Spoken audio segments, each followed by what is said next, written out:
Au cours de la vie embryonnaire, un stock de cellules appelées ovocytes se forme dans l'ovaire. À partir de la puberté et jusqu'à la ménopause, un ovocyte est expulsé chaque mois par l'un des deux ovaires. Il est recueilli par le pavillon de la trompe et devient un ovule. L'ovulation est donc un phénomène cyclique, mais ne représente qu'une des nombreuses étapes du fonctionnement de l'ovaire. Au début d'un cycle, certains ovocytes se préparent à être expulsés. Ils sont contenus dans des follicules. La taille des follicules augmente pendant les 14 premiers jours du cycle. L'un d'eux devient plus imposant que les autres. C'est lui qui va libérer son ovocyte le 14e jour.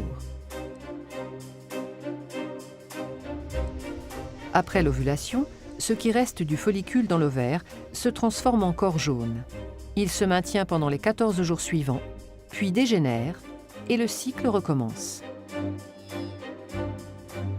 Pendant ce cycle ovarien, un autre organe change d'aspect, c'est l'utérus. Pendant les 5 premiers jours du cycle, sa muqueuse est évacuée. Ce sont les règles ou menstruations. Cette muqueuse se reconstitue durant les 9 jours suivants, période au cours de laquelle sa taille augmente.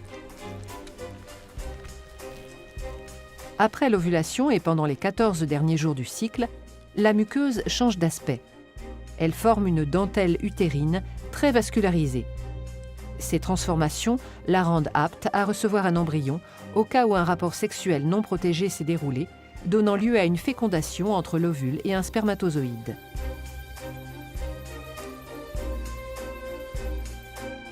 Les propriétés du col de l'utérus sont aussi synchronisées avec le cycle ovarien.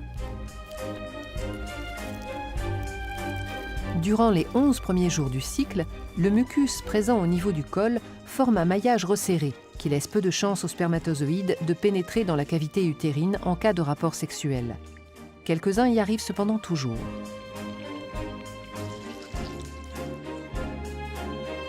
Dans les quelques jours autour de l'ovulation, du 12e au 16e jour environ, ce maillage se relâche. On dit que le mucus, ou glaire cervicale, devient filant. Il laisse passer les spermatozoïdes beaucoup plus facilement. C'est le moment où une fécondation a le plus de chances de se produire et de donner lieu à une grossesse.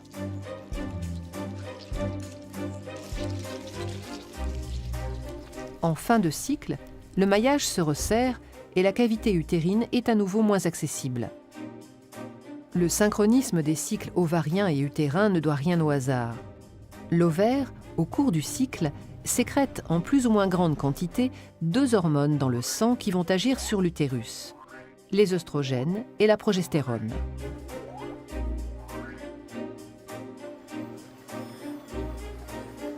Au début du cycle, la concentration sanguine des 2 hormones est très faible.